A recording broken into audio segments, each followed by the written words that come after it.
حالانکہ نبی اکرم صلی اللہ علیہ وسلم کی احادیث موجود ہے، اور اسی طرح آپ صلی اللہ علیہ وسلم کے صحابہ ہیں، آپ صلی اللہ علیہ وسلم کے صحابہ جو کہتے ہیں کہ نبی اکرم صلی اللہ علیہ وسلم آپ صلی اللہ علیہ وسلم نے ہمیں حکم دیا کہ ایک گھر والوں کی طرف سے ایک جانور، اور آپ صلی اللہ علیہ وسلم کے صحابہ کے آپ صلی اللہ علیہ وسلم کے صحابہ کے احادیث موجود ہے، نبی اکرم صلی اللہ علیہ وسلم فرماتے ہیں کہ حضرت ابو ایوب انصاری رضی اللہ عنہ، حضرت ابو ایوب انصاری رضی اللہ عنہ سے عطاء بن یسار رحمت اللہ علیہ وہ ان سے سوال کرتے ہیں، پوچھتے ہیں۔ عطاء بن یسار حضرت ابو ایوب انصاری رضی اللہ عنہ نبی اکرم صلی اللہ علیہ وسلم کے میزبان ہیں، آپ صلی اللہ علیہ وسلم حضرت ابو ایوب انصاری رضی اللہ عنہ کے مہمان بنے تھے۔ ان سے پوچھتے ہیں کہ رسول اللہ صلی اللہ علیہ وسلم کے زمانے میں لوگ قربانیاں کیسے کرتے تھے؟ ابو ایوب انصاری رضی اللہ عنہ جواب دیتے ہیں کہ کان الرجل یضحی بالشاة عنہ وعن اہل بیتہ، کہ نبی اکرم صلی اللہ علیہ وسلم کے زمانے میں ایک آدمی اپنی طرف سے اور اپنے پورے گھر والوں کی طرف سے ایک جانور کو ذبح کرتا تھا۔ دیکھیے صاف سیدھی حدیث موجود ہے، لیکن کہنے والے کہہ رہے ہیں، بتانے والے بتا رہے ہیں، لوگوں کو غلط فہمیوں کی طرف مبذول کرنے والے غلط فہمیوں کی طرف مبذول کر رہے ہیں کہ ایک جانور کو ذبح کرنا غلط ہے۔ گھر میں اگر 4 افراد ہیں، چاروں کماتے ہیں تو چاروں کو ذبح کرنا چاہیے، نعوذ باللہ۔ یہ بات غلط ہے، یہ بات اکثر غلط ہے۔ اگر ایک گھر ہے، گھر میں 4 بیٹے 2 ماں باپ ہیں، مثال کے طور 4 بیٹے بھی جوان، اور ہر آدمی کام کرتا ہے، ہر آدمی کام کرتا ہے، لیکن کسی کا الگ سے کوئی گھر نہیں ہے، تمام لوگ ایک ہی گھر میں رہتے ہیں اور ایک ہی چولہے سے ان کا گھر چلتا ہے، یعنی وہ کام کر کے اپنا پیسہ بھی گھر چلانے کے لیے لگا دیتے ہیں، تو مطلب کیا ہے، وہ تمام ایک ہی گھر کے مانند ہیں۔ ہر بھائی کام کر رہا ہے، ماں باپ بھی ہے، 4 بھائی بھی، ہر بھائی کام کر رہا ہے اور ہر بھائی اپنے جیب سے پیسے دے رہا ہے، چاہے بیویاں رہنے دیجئے، بچے رہنے دیجئے، کوئی مسئلہ نہیں ہے، لیکن 4 کام کر رہے ہیں اور چاروں بھی گھر چلانے کے لیے اپنا اپنا خرچ دے رہے ہیں، ایک ہی چھت کے نیچے ایک ہی چولہے سے ان کا گھر جل رہا ہے، اور اس گھر کو چلانے میں چاروں کا برابر حصہ ہے، تو ان کے لیے ایک جانور کو ذبح کرنا کافی ہے۔ ہاں اگر وہ چاہتے چاروں الگ الگ ذبح کرے، یہ تو نور علی نور ہے، تو کر سکتے ہیں، لیکن یہ بات بولنا غلط ہے کہ چاروں کمانے والے ہیں تو چاروں کا الگ الگ ہوگا۔ کس نے بتایا؟ کس نے بتایا؟ اور بعض لوگوں نے زکوٰۃ کا مسئلے کو بیچ میں لا کر گھسیٹ دیا، کہتے ہیں کہ جو صاحب نصاب ہے، مثال کے طور پر ایک بتا رہے تھے، ایسے یوٹیوب میں ویڈیوز اور اسی طرح واٹس ایپ میں شیئر ہو رہے ہیں، مثال کے طور پر کسی عورت کے پاس سونا ہے، صاحب نصاب ہے وہ، اب وہ کیا کرے گی بیچاری، اس کو بھی الگ سے جانور ذبح کرنا پڑے گا، شوہر کو بھی الگ سے جانور ذبح کرنا پڑے گا، اگر بیٹی کے پاس بھی سونا ہے اس گھر میں جو ابھی شادی کے مرحلے کو پہنچ چکی ہے، اس کو بھی الگ سے ذبح کرنا پڑے گا۔ لا حول ولا قوت الا باللہ، ایسی کوئی بات نہیں۔ زکوٰۃ سے اور صاحب نصاب ہونے سے قربانی کا کوئی تعلق نہیں، قربانی نبی اکرم صلی اللہ علیہ وسلم کی سنت ہے، زکوٰۃ دینا واجب ہے، زکوٰۃ دینا فرض ہے، ایک فرض چیز کو لا کر سنت کے ساتھ جوڑ دیا، یہ لا علمی اور جہالت ہے۔ نبی اکرم صلی اللہ علیہ وسلم نے کسی بھی حدیث میں یہ نہیں بتایا کہ قربانی کا تعلق زکوٰۃ سے، زکوٰۃ کا تعلق قربانی سے نہیں ہے، کسی بھی حدیث میں آپ صلی اللہ علیہ وسلم نے یہ نہیں بتایا، کوئی تعلق نہیں زکوٰۃ اور قربانی کا۔ اور حضرت ابو ایوب انصاری رضی اللہ عنہ کہتے ہیں کہ ہمارے نبی اکرم صلی اللہ علیہ وسلم کے زمانے میں ایک آدمی اپنی طرف سے پورے گھر والوں کی طرف سے ایک جانور کو ذبح کیا کرتا تھا، حتی تباہن، اور اس کے بعد کہتے ہیں کہ فیأکلون ویطعمون، اور سارے گھر والے اس قربانی سے کھاتے تھے اور لوگوں کو بھی کھلاتے تھے، اور کہتے ہیں حتی تباہ الناس فصارت کما ترى، یہاں تک کہ لوگ اپنے قربانیوں پر فخر کرنے لگے، ایک ایک آدمی لوگوں کو دکھانے کے لیے، اللہ تعالیٰ بچائے، بس 4 قربانیاں کر رہا ہے، معاملہ یہاں تک پہنچ گیا جیسا تم دیکھ رہے ہو۔ حضرت ابو ایوب انصاری رضی اللہ عنہ ان کے اپنے زمانے کے بعد ایسا کرنے والوں کی طرف اشارہ کرتے ہیں۔ تو علی کل حال ایک گھر والے کے یعنی تمام ایک گھر کی طرف سے ایک جانور کو ذبح کرنا یہ جائز ہے اور اس میں کوئی قباحت نہیں ہے۔ اسی طرح ابو ہریرہ رضی اللہ عنہ سے ابو ہریرہ رضی اللہ عنہ کے بارے میں ایک حدیث آتی ہے کہ ابو ہریرہ رضی اللہ عنہ کان ابو ہریرہ یجیء بالشاۃ، کہ ابو ہریرہ رضی اللہ عنہ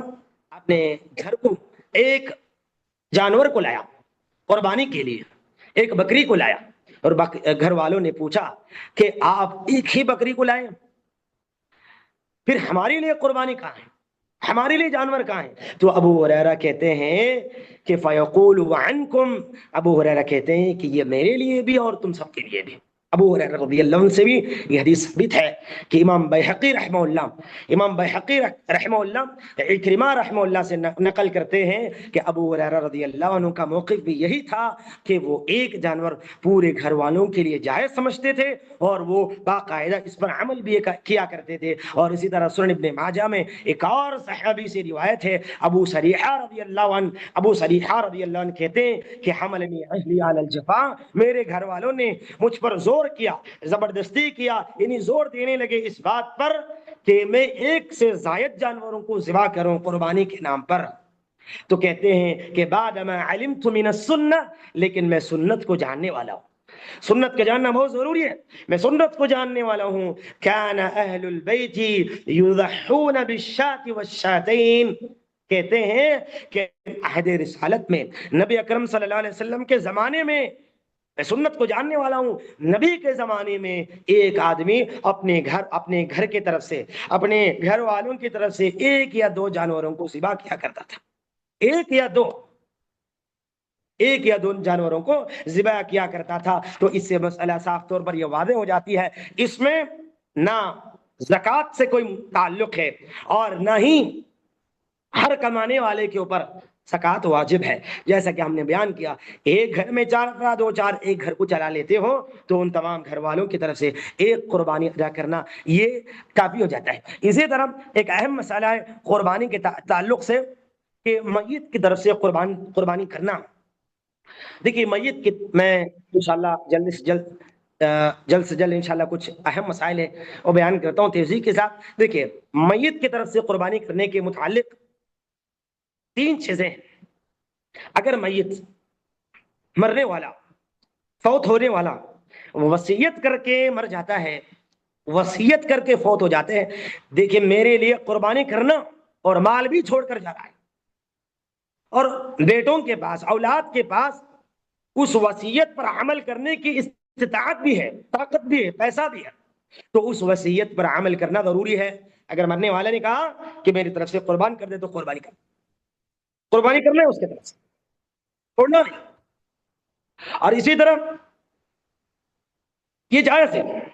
اگر وصیت کر کے مر جاتا ہے تو جائز کرنا پڑے گا ہمیں۔ اسی طرح دوسری بات یہ ہے کہ مستقل قربانی کرنا، یعنی ہم اپنے گھر والوں کی طرف سے قربانی تو کر رہے ہیں، لیکن ہماری والدہ ہے یا والد ہے یا دادا ہے یا نانا ہے یا کوئی قریبی رشتہ دار ہے، ان کے لیے الگ سے جانور کو خرید کر قربان کرنا، میت کی طرف سے الگ سے جانور قربان کرنا، تو بعض علماء نے اس میں اجازت دی ہے، بعض علماء نے اس میں اجازت دی ہے اور بعض علماء نے اسے منع کیا ہے۔ اس لیے کہ کیوں منع کیا؟ اس لیے کہ نبی اکرم صلی اللہ علیہ وسلم کی زندگی میں بہت سارے صحابہ، آپ صلی اللہ علیہ وسلم کے بہت ہی قریبی رشتہ دار، مثال کے طور پر امی خدیجہ رضی اللہ عنہ، آپ صلی اللہ علیہ وسلم کی بیٹیاں، آپ صلی اللہ علیہ وسلم کے پیارے اصحاب، کئی سارے لوگ وفات پا گئے۔ نبی اکرم صلی اللہ علیہ وسلم نے کبھی بھی الگ سے جانور قربان نہیں کیا اور نہ ہی صحابہ ایسا کیا ہے، تو لہذا کہتے ہیں کہ الگ سے میت کے لیے الگ سے جانور کو لے کر ذبح کرنا، یہ اسے نہ کرے تو یہ زیادہ بہتر ہے۔ بعض علماء نے کہا کہ نہیں، بالکل یہ بھی درست ہے کہ جس طرح تم وصیت پر عمل کرتے ہو اسی طرح اس پر بھی عمل کرو مستقل اگر چاہتے ہو تو دادی کے نام پہ، دادا کے نام پہ ایک جانور، امی کے نام پہ، والدہ کے نام پہ ایک جانور، والد کے نام پہ ایک جانور، مستقل جانور کو ایک کے نام پر قربان کر سکتے ہو اور اسے غربا میں تقسیم کر سکتے، کوئی مسئلہ نہیں۔ دوسری بات ہے، لیکن نبی نے نہیں کیا اور نہ ہی صحابہ نے کیا ہے، تو ہمارا مشورہ یہ ہے کہ اس سے رک جانا ہی زیادہ بہتر ہے۔ اگر کوئی کرتا ہے تو نکیر نہیں کریں گے، کوئی کرتا ہے تو غلط نہیں بولیں گے۔ اور اسی طرح اس میں میت کی طرف سے قربانی کرنے کے مسئلے میں ایک آخری بات یہ ہے کہ نبی اکرم صلی اللہ علیہ وسلم نے میت کی طرف سے الگ سے قربانی نہیں دیا، لیکن بہت سارے میتوں کو، بہت سارے ایسے لوگوں کو جو دنیا سے چلے گئے، اپنی قربانی میں ضرور شامل کر لیا ہے۔ مثال کے طور پر نبی اکرم صلی اللہ علیہ وسلم کی حدیث عائشہ رضی اللہ عنہ بیان کرتی ہے کہ ان رسول اللہ صلی اللہ علیہ وسلم امر بکبشین اقرنا یتعو فی سواد ویبرق فی سواد ویمدر فی سواد، نبی اکرم صلی اللہ علیہ وسلم نے دو سنگوں والے مینڈا لانے کا حکم دیا، اور جس کے ہاتھ بھی، جس کے پاؤں بھی، جس کے پیٹھ بھی، اور اسی طرح وعلیکم السلام، جس کی آنکھیں بھی سیاہ ہیں، کالے ہیں، آپ صلی اللہ علیہ وسلم کے حکم کے مطابق ایسے جانوروں کو لایا گیا۔ اور امی عائشہ رضی اللہ عنہ کہتی ہیں کہ نبی اکرم صلی اللہ علیہ وسلم نے مجھے حکم دیا کہ میں چھری لاؤں، میں چھری لائی۔ امی عائشہ کہتے پھر آپ صلی اللہ علیہ وسلم نے مجھے حکم دیا میں اس چھری کو تیز کروں، تو امی عائشہ کہتے میں نے تیز کی اور آپ صلی اللہ علیہ وسلم کے ہاتھ میں تھما دی۔ آپ صلی اللہ علیہ وسلم نے جانور کو نیچے لٹا دیا۔ ذبح کرنے سے پہلے آپ صلی اللہ علیہ وسلم نے یہ بات کہی، بسم اللہ اللہم تقبل من محمد وآل محمد ومن امت محمد صلی اللہ علیہ وسلم ثم ضحى به، کہ آپ صلی اللہ علیہ وسلم ذبح کرنے سے پہلے بسم اللہ کہا، اس کے بعد کہا اللہم تقبل، اللہ قبول کر، کس کی طرف سے؟ عن محمد، محمد کی طرف سے، وآل محمد، محمد کے گھر والوں کی طرف سے، ومن امت محمد صلی اللہ علیہ وسلم، اور نبی کے، محمد کے امت کی طرف سے صلی اللہ علیہ وسلم۔ تو انشاءاللہ سوالات بعد میں کریں گے، انشاءاللہ سوالات کے لیے ہم الگ سے ٹائم دیں گے انشاءاللہ۔ سوالات کوئی مت لکھے کیونکہ مسائل بیان کرنا ہے، آپ سوالات کو روک کے رکھ لیجئے انشاءاللہ۔ تو آپ صلی اللہ علیہ وسلم نے کیا کہا کہ میرے گھر والوں کی طرف سے، میری امت کی طرف سے، آپ صلی اللہ علیہ وسلم کی امت میں بہت سارے لوگ زندہ ہیں، بہت سارے لوگ ابھی پیدا نہیں ہوئے، بہت سارے لوگ وفات پا چکے، تو علماء نے کہا کہ اس طرح نبی اکرم صلی اللہ علیہ وسلم نے اپنی امت کی طرف سے بھی قربانی دی۔ اور ایک حدیث میں آپ صلی اللہ علیہ وسلم کے الفاظ اس طرح ہے، ذبح کرنے سے پہلے آپ صلی اللہ علیہ وسلم نے کہا بسم اللہ، اللہ اکبر، اللہ کے نام سے، اللہ سب سے بڑا ہے، عن محمد، محمد کی طرف سے، وامتہ من شہد لک بالتوحید وشہد لی بالابلاغ، آپ صلی اللہ علیہ وسلم نے کہا کہ اللہ تعالیٰ میری طرف سے اور میری امت کی طرف سے، امت میں سے کون جو تیری توحید کا اور میری رسالت کا جنہوں نے اقرار کیا ہے، ان تمام لوگوں کی طرف سے۔ علماء کہتے ہیں کہ نبی اللہ تعالیٰ کی توحید کو اقرار کرنے والے فوت بھی ہو گئے، نبی کی رسالت کو ماننے والے فوت بھی ہو گئے، ان تمام لوگوں کا نام آپ صلی اللہ علیہ وسلم نے لیا ہے۔ تو لہذا قربانی کے اندر اپنے مرے ہوئے رشتہ داروں کو شامل کر لینا یہ درست بات ہے، اس میں کوئی عیب نہیں ہے۔ نبی اکرم صلی اللہ علیہ وسلم کی احادیث سے ہمیں یہ بات پتہ چلتی ہے۔ لیکن بعض لوگ یہ سوال کرتے ہیں کیوں نبی اکرم صلی اللہ علیہ وسلم، بعض لوگ اس طرح کیا کرتے ہیں، ایک اہم بات ہے مجھے یاد آئی کہ نبی اکرم صلی اللہ علیہ وسلم کے نام پر جانور کو ذبح کرتے ہیں۔ اب آپ صلی اللہ علیہ وسلم چونکہ دنیا سے چلے گئے، اب میت کو اپنے جانور میں شامل کرنا تو جائز ہے، لیکن کیا کرتے ہیں بعض لوگ، کیا تو نبی کو اپنی قربانی میں شامل کر لیتے ہیں یا نبی کے نام سے الگ سے جانور کو ذبح کرتے ہیں۔ اور دلیل کے طور پر مسند احمد میں، ابو داؤد میں، سنن ترمذی میں ایک روایت منقول ہے، اس روایت کو یہ لوگ اس سے دلیل پکڑتے ہیں اور اس سے استدلال کرتے ہوئے کہتے ہیں کہ دیکھو حضرت حنش رحمہ اللہ، حضرت حنش یہ تابعی ہے، یہ روایت کرتے ہیں رأیت علی، میں نے علی رضی اللہ عنہ کو دیکھا کہ وہ دو جانوروں کو نبی اکرم صلی اللہ علیہ وسلم کے نام پہ قربان کیا کرتے ہیں۔ میں نے پوچھا کہ آپ نے ایسا کیوں کیا؟ تو آپ صلی اللہ علیہ وسلم تو حضرت علی کہتے ہیں کہ ان رسول اللہ صلی اللہ علیہ وسلم اوصانی، حضرت علی کہتے ہیں کہ آپ نے ایسا کیوں کیا؟ تو حضرت علی نے جواب میں کہا کہ نبی اکرم صلی اللہ علیہ وسلم نے مجھے وصیت کی ہے کہ میرے مرنے کے بعد اے علی تو میرے لیے جانور ذبح کر۔ تو ہم نے بھی یہی کہا کہ اگر میت وصیت کرتا ہے تو وصیت پہ عمل کرنا ضروری ہے، لیکن اکثر علماء نے اس حدیث کو صحیح نہیں سمجھا، یہ حدیث ضعیف ہے، یہ حدیث ضعیف ہے۔ اگر صحیح بھی مان بھی لیں، اس لیے کہ امام حاکم رحمہ اللہ نے مستدرک الصحیحین میں اس روایت کو نقل کیا ہے، اور امام الذہبی نے اس کو صحیح قرار دیا، لیکن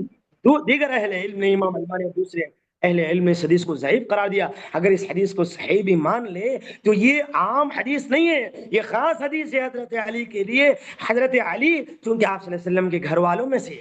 اہل بیت میں سے، آپ صلی اللہ علیہ وسلم کے داماد اور آپ صلی اللہ علیہ وسلم کے چچا زاد بھائی ہیں، تو آپ صلی اللہ علیہ وسلم کو خاص وصیت کی آپ صلی اللہ علیہ وسلم نے کہ میرے نام پر قربان کر۔ امت کے لیے جائز نہیں کہ نبی اکرم صلی اللہ علیہ وسلم کے نام پہ قربانی کرے، لیکن وہاں بہت سارے لوگ کرتے ہیں، نہ کریں اس طرح، کیونکہ ہمارے اسلاف میں، اور یہ حدیث بھی صحیح ہے، یہ حدیث بھی ضعیف ہے، مسند احمد کی، ابن ماجہ کی، ابو داؤد کی اور سنن ترمذی کی، ابن ماجہ میں نہیں ہے، مستدرک صحیح میں۔ تو علی کل حال یہ حدیث ضعیف ہے۔ اگر کوئی نبی اکرم صلی اللہ علیہ وسلم کے نام پر جانور کو ذبح کرتا ہے تو صحیح نہیں ہے، کیونکہ ہم سبوں کے قربانی کی اجر کو اللہ سبحانہ وتعالی نبی اکرم صلی اللہ علیہ وسلم کے کھاتے میں ڈالے گا۔ علماء نے اس کو بھی بیان کیا باقاعدہ، آپ صلی اللہ علیہ وسلم کے نام پر الگ سے جانور قربان کرنے کی کوئی ضرورت نہیں۔ ہم تمام کے نیکیوں کا اجر و ثواب اس میں نبی اکرم صلی اللہ علیہ وسلم حصے دار ہے، اس لیے کہ نبی اکرم صلی اللہ علیہ وسلم صاحب شریعت ہے، شریعت کو ہم تک پہنچایا ہے، تو لہذا آپ صلی اللہ علیہ وسلم کو اللہ رب العالمین ان گنت اجر سے نوازے گا۔ تو نبی اکرم صلی اللہ علیہ وسلم کے نام سے الگ سے جانور کو ذبح کرنے کی ضرورت نہیں ہے۔ اسی طرح قربانی کے جانور کی عمر کیا ہونی چاہیے، اس کے متعلق بھی بہت سی اہم باتیں ہیں۔ نبی اکرم صلی اللہ علیہ وسلم فرماتے ہیں لا تذبحوا الا مسنہ، اے لوگو جانور ذبح مت کرو مگر مسنہ۔ مسنہ کس کو کہتے ہیں؟ مسنہ اس جانور کو کہتے ہیں جس کے سامنے دو دانت بڑے ہو، جس طرح ہم انسانوں میں بھی جو بڑی عمر کے لوگ ہیں اوپر کے جو دو دانت ہوتے ہیں وہ بڑے ہوتے ہیں، وہی چھوٹے بچوں میں دیکھ لیجیے چھوٹے دانت ہوتے ہیں، بالکل باریک والے ہوتے ہیں، لیکن جیسی جیسی عمر بڑھ جاتی ہے تو یہ دانت سامنے کے دو خود آپ بھی دیکھ لے سکتے ہیں، یہ دانت بڑھ جاتے ہیں۔ تو نبی اکرم صلی اللہ علیہ وسلم نے کہا کہ چھوٹے جانور کو ذبح مت کرو، لا تذبحوا الا مسنہ، کہ چھوٹے جانوروں کو ذبح مت کرو مگر مسنہ کو ہی ذبح کرو، الا ان يعصر علیکم فتذبحوا جذعة من الضان، لیکن اگر مسنہ ملنا مشکل ہو جائے، سامنے دو دانت یعنی جس کی عمر زیادہ ہو اس جانور کے دانت ہی بڑے ہوتے ہیں، چھوٹے جانور ذبح نہیں کر سکتے، اسی لیے جانور کو ذبح کرنے والے چیک کر لینا چاہیے۔ بہت سارے لوگ وہ بکریوں کی منڈی کو جاتے ہیں، مارکیٹ میں جاتے ہیں، اور جو بکری سب سے کم ملی، اونچی ہے، بہت اچھی ہے، بہت پھرتیلی ہے اور چست ہے، اس کو پکڑ کے لایا، ذبح کیا، دیکھے تو پتا چلا کہ وہ جانور اس کی عمر بہت چھوٹی ہے۔ تو لوگوں کو یہ مسئلہ بھی سمجھنا چاہیے، معلوم کرنا چاہیے کہ آپ صلی اللہ علیہ وسلم نے ایسا کرنے سے منع کیا ہے کہ مسنہ، انشاءاللہ مسنہ کی عمر بھی ہم بتائیں گے، تو سامنے کے دو دانت جس کو بڑے ہو وہ دانت والی جانور یہ قربانی کے اصل حقدار جانور ہے۔ اور آپ صلی اللہ علیہ وسلم نے کہا کہ اگر مسنہ ملنا مشکل ہو جائے، چاہے بکری میں ہو، دمبا میں ہو، اور اسی طرح گائے میں ہو، بیل میں ہو، مسنہ کو ذبح کرنا ضروری ہے، لیکن آپ صلی اللہ علیہ وسلم کہتے ہیں اگر مسنہ ملنا مشکل ہو جائے تو آپ صلی اللہ علیہ وسلم نے کہا کہ فتذبحوا جذعة من الضأن، کہ دمبوں میں سے، شیپ جس کو ہم کہتے ہیں، دمبا، شیپ جس کو ہم کہتے ہیں دمبا، تو دمبے میں سے جذعہ یعنی جس کی عمر کم ہو، جس کی عمر کم ہو، اور کتنا کم ہو، صراحت کے ساتھ امام ابن عثیمین رحمہ اللہ نے، اور اسی طرح سعودی عرب کے مشہور فتاوا کمیٹی مجلس الافتاء کی طرف سے یہ فتویٰ بھی موجود ہے الحمدللہ۔ بڑے بڑے اہل علم نے یہ بتایا، مسنہ اگر ملنا مشکل ہو جائے تو جزع یعنی دمبا کا بچہ جس کی عمر 6 مہینے سے زیادہ ہو اس کو بھی بطور قربانی ذبح کرنا جائز ہے۔ یہی راج بات، آپ صلی اللہ علیہ وسلم نے کم عمر جانور کو ذبح کرنے سے منع کیا ہے، لیکن آپ صلی اللہ علیہ وسلم نے کہا کہ اگر مسنہ مشکل ہو جائے ملنا تب ہم دمبے کے بچے کو ذبح کر سکتے ہیں، لیکن اگر کوئی عمدن چاہ کر دمبا کو ذبح کر سکتا ہے، ہاں عمدن چاہ کر بھی، یعنی بغیر کسی مشکل کے، بغیر کسی رکاوٹ کے، کوئی چاہ کر بھی، یعنی اس کو مسنہ ملنا کوئی مشکل والی بات نہیں،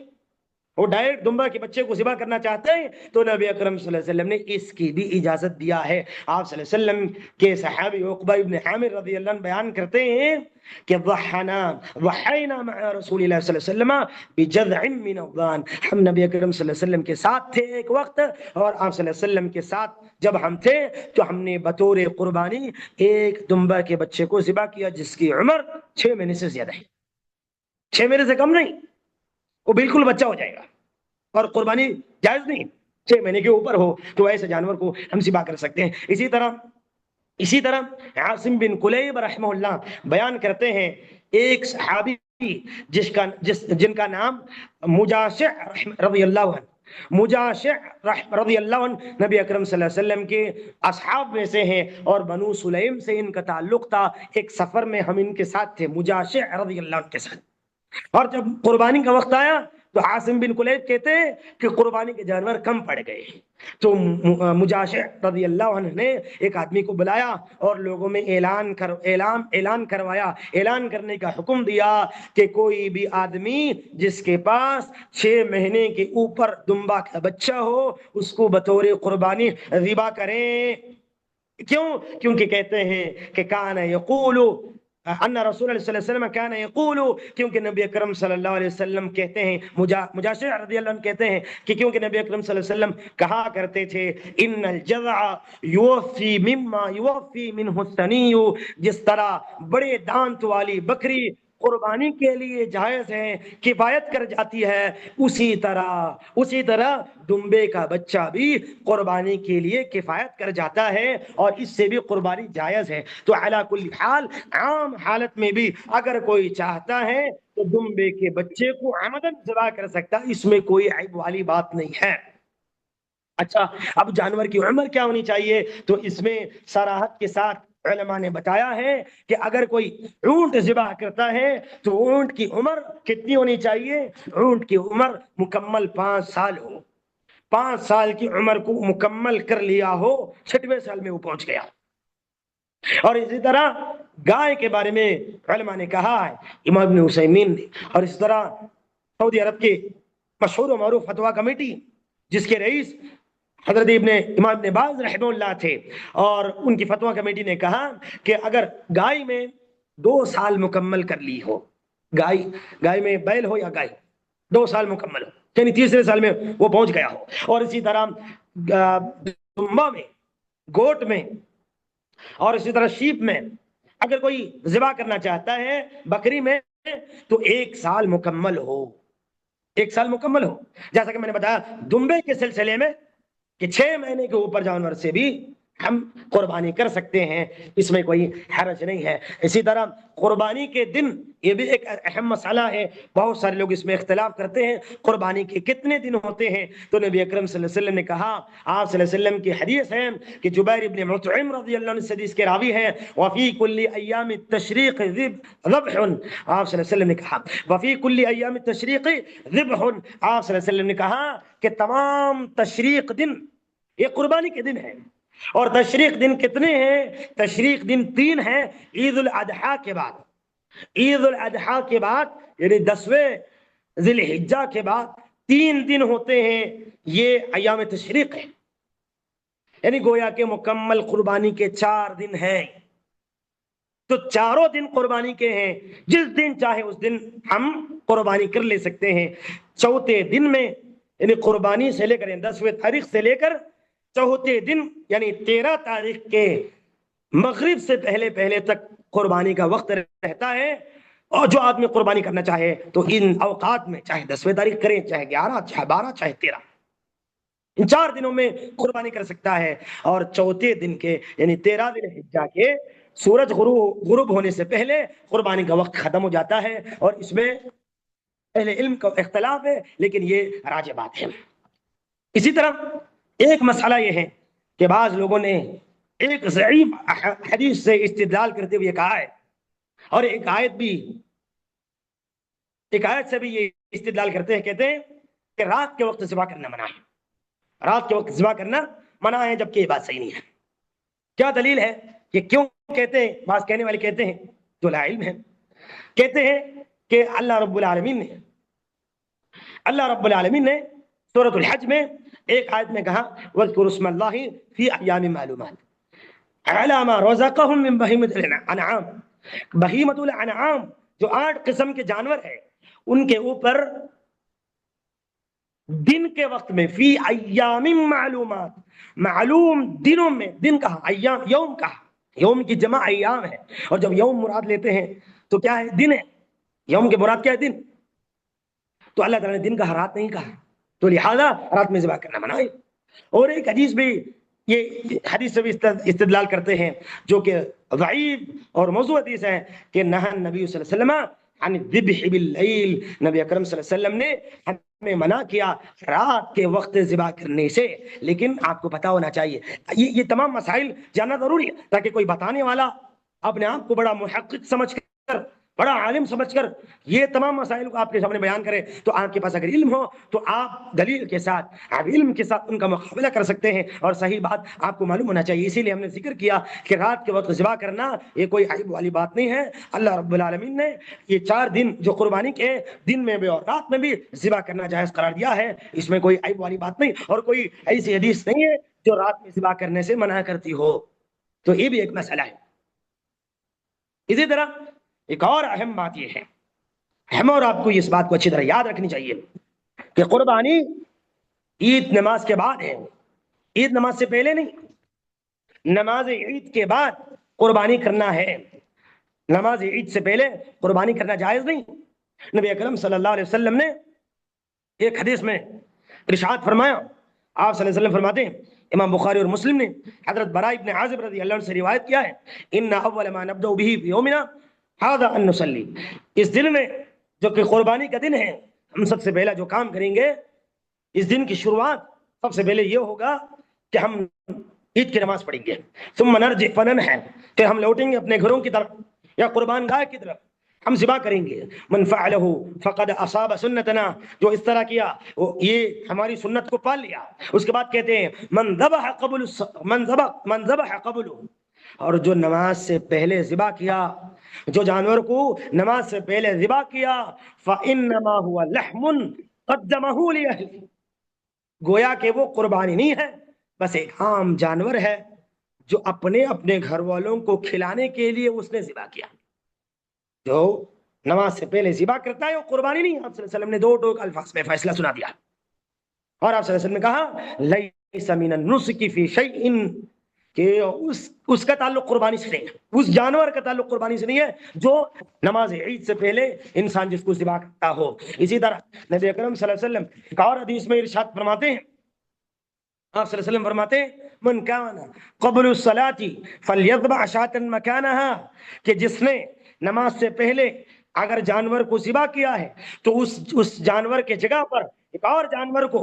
یعنی قربانی کی نیت سے ایک جانور کو ذبح کر دیا نماز سے پہلے، تو اس کی قربانی نہیں ہے، اس کی جگہ پر ایک اور جانور کو قربان کرے. ومن لم یکن ذبح فلیذبح علی اسم اللہ، اور جس نے قربانی کو نماز سے پہلے ذبح نہیں کیا اب وہ ذبح کرے، کیونکہ ہم نے نماز پڑھ لیا، اب وہ جانور کو ذبح کرے اللہ کا نام لے کر. تو اللہ کا نام لے کر ذبح کرنا یہ بہت زیادہ اہم مسئلہ ہے. قربانی کے مسائل میں سے ایک اہم مسئلہ یہ کہ جانور کو ذبح کرنے والا اللہ تعالیٰ کا نام لے، اللہ کا نام لے کر ذبح کرے. اگر کوئی عمدن چاہ کر ارادتن اگر کوئی اللہ کا نام لیے بغیر ذبح کرتا ہے تو اس کا مذبوحہ اس جانور کو کھانا حرام ہے، اس جانور کو کھانا حرام ہے، تو لہذا کوئی بھی اللہ کے نام لیے بغیر جانور کو ذبح نہ کرے۔ اسی طرح جانور کو کون ذبح کرے یہ بھی ایک مسئلہ ہے، تو جانور کو یعنی جو صاحب جانور ہے، جس نے جانور کو خرید لیا ہے، جو قربانی کرنا چاہتا ہے، وہ خود ذبح کر سکتا ہے، اور نبی اکرم صلی اللہ علیہ وسلم نے خود کئی جانور کو ذبح کیا، یا چاہے کسی آدمی کو اپنا نائب بھی بنا سکتے ہیں، بھائی میں مالک ہوں جانور اور قربانی میں کرنا چاہتا ہوں لیکن آپ ذبح کر دو، یہ بھی جائز ہے۔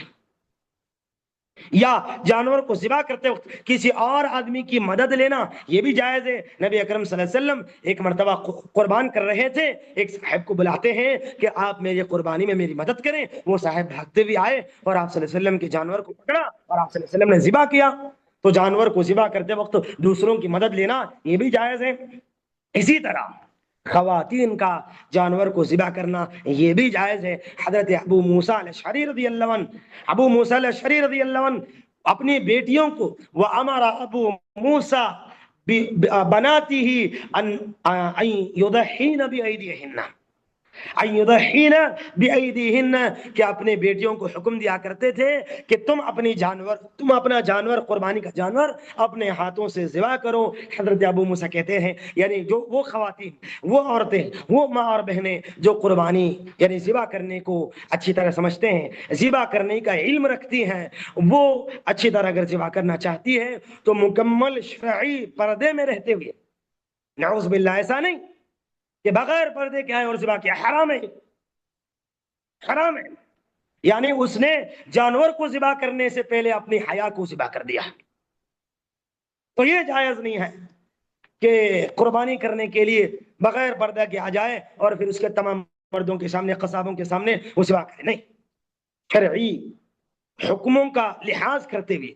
شرعی احکام کا لحاظ کرتے ہوئے مکمل با پردہ ہو کر، با حیا ہو کر آئے اور جانور کو ذبح کرے تو جائز ہے۔ اگر اپنے ہی گھر والے 4 بھائی ہیں، باپ ہے، تو وہی اپنے گھر میں ذبح کرتے، کوئی مسئلہ ہی نہیں، کوئی مسئلہ ہی نہیں۔ اور اسی طرح ایک اہم بات یہ ہے کہ جانور کا پیٹ کا بچہ، اس کے متعلق کیا حکم ہے؟ میں بس 1 منٹ میں اس بات کو ختم کرتا ہوں، باتیں بہت ہیں لیکن وقت ختم ہو چکا ہے۔ تو جانور کا جو پیٹ کا بچہ، مثال کے طور پر ہم ذبح کرتے ہیں بکری کو یا دمبا کو یا دمبی کو، بکری یا دمبی کو جب ذبح کرتے تو گائے یا اونٹنی کو ذبح کرتے ہیں تو اس میں سے پیٹ کا بچہ نکلتا ہے، اگر وہ مرا ہوا نکلا تو نبی اکرم صلی اللہ علیہ وسلم کی صاف حدیث ہے زکات الجنین زکات امہ، اگر بچہ مر کے نکلا ہے تو ماں کو ذبح کرنا، اس اونٹنی کو، اس بکری کو، اس دمبی کو ذبح کرنا اس کے بچے کو ذبح کرنے کے برابر ہے، لہذا بچے کو بھی کھا سکتے ہیں۔ نبی اکرم صلی اللہ علیہ وسلم کی ایک اور صاف حدیث ہے، آپ صلی اللہ علیہ وسلم سے پوچھا گیا، ابو سعید خدری رضی اللہ عنہ اس حدیث کے راوی ہیں، وہ بیان کرتے ہیں کہ ہم نے نبی اکرم صلی اللہ علیہ وسلم سے پوچھا، اے اللہ کے رسول، ننحر الناقہ، ہم اونٹنی کو ذبح کرتے ہیں، وَنَذْبَحُ الْبَقْرَةَ، ہم گائے کو ذبح کرتے ہیں، وَالشَّاةَ، بکری کو ذبح کرتے ہیں، فَنَجِدُ فِي بَطْنِهَا الْجَنِينَ، اور اس کے پیٹ میں اس کا بچہ ہم دیکھتے ہیں، کیا اس کو أَنَلْقِيهِ أَمْ نَأْكُلُ، اس بچے کو پھینک دینا یا کھانا ہے؟ تو آپ صلی اللہ علیہ وسلم نے کہا کُلُوهُ إِن شِئْتُمْ، تم چاہتے ہو اس بکری کے بچے کو، اس گائے کے بچے کو، اس اونٹنی کے بچے کو جو کہ مر کر نکلا ہے کھا لو، مر کر نکلا ہے کھا لو۔ ارے مرا ہوا ہے نا، کیسا ذبح نہیں کیا نا، نہیں، آپ صلی اللہ علیہ وسلم کی حدیث موجود ہے، صحیح حدیث ہے، اس کو چاہتے ہو تو کھا لو، کھانا ضروری نہیں ہے، ان سے تم کہا آپ صلی اللہ علیہ وسلم نے، کلوہ ان سے تم، چاہے تو اس کو کھا لو، چاہے تو چھوڑ دو، چاہے تو چھوڑ دو، تو آپ صلی اللہ علیہ وسلم نے کہا کلوہ ان سے تم، تو چاہے تو کھا لو، چاہے تو چھوڑ دو۔ تو لہذا جانور کا بچہ اگر مر کر پیدا ہوتا ہے تو اس کو کھا سکتے ہیں، لیکن اگر زندہ نکلتا ہے، چونکہ زندہ جانور ہے تو اس کو ذبح کیے بغیر نہیں کھا سکتے۔ امام احمد بن حنبل رحمہ اللہ نے اسی کے متعلق فرماتے ہیں کہ اگر بچہ ان خرج حین، اگر بچہ زندہ نکلتا ہے تو زندہ نکلنا ایک جان ہے، تو اس کو تو ذبح کرنا پڑے گا، بسم اللہ اللہ کو ذبح کرنا پڑے گا، لیکن مر کر نکلتا ہے تو اس کو کھانے میں کوئی حرج نہیں۔ اسی طرح قربانی کے متعلق ایک اور اہم باتیں ہیں، قربانی کو 3 کے حصے کرنا، بعض لوگ کہتے ہیں ضروری ہے، بعض لوگ کہتے ہیں نہیں، لیکن ایسی کوئی بات نہیں، 3 حصے کرنا کوئی ضروری نہیں، لیکن اس میں آسانی ہے، اس میں آسانی ہے اور اللہ رب العالمین نے 3 چیزوں کا ذکر کیا ہے، یعنی گویا کہ ان 3 باتوں کو اگر سمجھتے ہیں تو قربانی کے گوشت کو 3 حصے اللہ نے خود ذکر کیا ہے، لیکن ضروری نہیں۔ اللہ تعالیٰ نے کہا فَكُلُوهُ مِنْهَا، فَكُلُوا مِنْهَا، کہ ان قربانی کے جانور کے گوشت میں سے خود بھی کھاؤ ایک حصہ، یعنی ہم کھانے کا۔ وَأَطْعِمُوا الْبَائِسَ الْفَقِيرَ، کہا اللہ رب العالمین نے، اور غریبوں میں بھی تقسیم کرو۔ ایک اور جگہ پر کہا فَكُلُوا مِنْهَا وَأَطْعِمُوا الْقَانِعَ وَالْمُعْتَرَّ، آپ صلی اللہ علیہ وسلم نے کہا، یعنی اللہ رب العالمین نے کہا ایک چیز ہم بھی کھائیں، رشتہ داروں کو بھی کھلائیں، اور جو غریب غربا ہیں وہ بھی کھائیں۔ اور اسی طرح امام شافعی رحمہ اللہ کے نزدیک وہ کہتے ہیں کہ اس طرح 3 حصے کر لیں تو زیادہ بہتر ہے، تو لیکن یہ ضروری نہیں ہے اور یہ حتمی نہیں ہے، یعنی کوئی اس طرح کرے بغیر اگر جانور کا گوشت کو یعنی ذبح کرتا ہے یا اپنے کھا لیتا ہے، یہ تقسیم کرتا ہے تو وہ گنہگار ہے، ایسی کوئی بات نہیں۔ چاہے تو جتنا چاہے ہم اس کو ہم رکھ لیں، تھوڑا بہت غریبوں میں بانٹ لیں، تھوڑا بہت رشتہ داروں کو دیں، یا زیادہ چاہیں ہم رکھ لیں یا غریبوں میں زیادہ بانٹیں، رشتہ داروں کو کھلائیں، جیسا بھی ہو، کیونکہ قربانی ہم اس کے مالک ہیں، گوشت ہمارا ہے، تو ہم اپنی مرضی کے مطابق اس میں تصرف کر سکتے ہیں، تو اس میں کوئی حرج والی بات نہیں ہے۔ اور اسی طرح ایک اہم مسئلہ یہ ہے کہ آپ بہنیں اور طالبات اس بات کو اچھی طرح یاد رکھ لیجئے کہ بعض جگہوں پر ایسا ہوتا ہے کہ جانور کو جب ذبح کرتے، نبی اکرم صلی اللہ علیہ وسلم کی تعلیم یہ ہے کہ ایک جانور کو دوسرے جانور کے سامنے ذبح نہ کرنا، آپ صلی اللہ علیہ وسلم کا حکم ہے۔ اور جب جانور کو ذبح کرتے ہیں تو اس چاقو کو، اس چھری کو تیز کرنا، جانور کے ساتھ احسان کرنا، یہ آپ صلی اللہ علیہ وسلم کا حکم ہے۔ تو آپ اپنے گھر میں جب قربانی کرتے ہیں تو اس قربانی کرنے والے، اس جانور کو ذبح کرنے والے اپنے ساتھ یا اپنے بھائی کو حکم دیں کہ ایک جانور کے سامنے دوسرے جانور کو ذبح نہ کرے، اب روکے اس کو، کیونکہ نبی اکرم صلی اللہ علیہ وسلم جانوروں کے احساسات کا بھی خیال رکھتے تھے، تو اس چیز کو روکیں۔ اور ایک مسئلہ یہ ہے کہ جانور کو ذبح کرنے کے بعد وہ کیا کرتے ہیں، فوراً اس کو چھلنے لگتے ہیں، اس کے چمڑی کو ادھڑنے لگتے ہیں، یہ بھی غلط ہے۔ مکمل خون نکلنے تک روکے، انتظار کرے، اور اس طرح کرنے والوں کو باقاعدہ روکے، یہ جائز نہیں ہے کہ ابھی جانور کو ذبح کر دیا، ابھی بیچارہ تڑپ رہا ہے لیکن ٹانگ پکڑتا ہے اس کو چھیلنے لگتا ہے، یہ بھی غلط ہے، یہ ناانصافی ہے جانوروں کے ساتھ۔ مکمل اس کی جان جانے تک، خون بہنے تک روکے، انتظار کریں، یہ جائز نہیں ہے۔ علی کل حال یہ تمام مسائل ہے، کچھ ہم نے آپ کے سامنے بیان کیا۔ اللہ رب العالمین سے ہم دعا کرتے ہیں کہ اللہ سبحانہ و تعالیٰ مجھے اور آپ کو، ہم تمام کو قربانی کے ان تمام مسائل کو جاننے اور یاد رکھنے اور انشاءاللہ ان کے مطابق عمل کرنے کے اللہ سبحانہ و تعالیٰ ہم تمام کو توفیق عطا فرمائے۔ اللہ سبحانہ و تعالیٰ ہم تمام کے نیک عمل کو قبول فرمائے۔ میں معذرت چاہتا ہوں کہ وقت زیادہ ہو چکا ہے، ہماری مسجد میں ابھی عشاء کا وقت بھی ہو چکا ہے، ہمارے اخوان، ہمارے اصحاب آئے ہوئے ہیں، تو لہذا کوئی اگر سوال ہو تو ہماری جو بہن ہے ان سے آپ رابطہ کر لیں، ان سے آپ سوال کر لیں، انشاءاللہ اگر ان کو جواب معلوم ہو تو وہ آپ کو جواب بتا دے گی۔ اگر ہماری بہن کو اگر جواب معلوم نہ ہو تو انشاءاللہ ہم ناچیز سے بھی آپ پوچھ سکتے ہیں، انشاءاللہ ہم اپنے علم کے مطابق آپ کو جواب دیں گے۔ والسلام علیکم ورحمۃ اللہ وبرکاتہ۔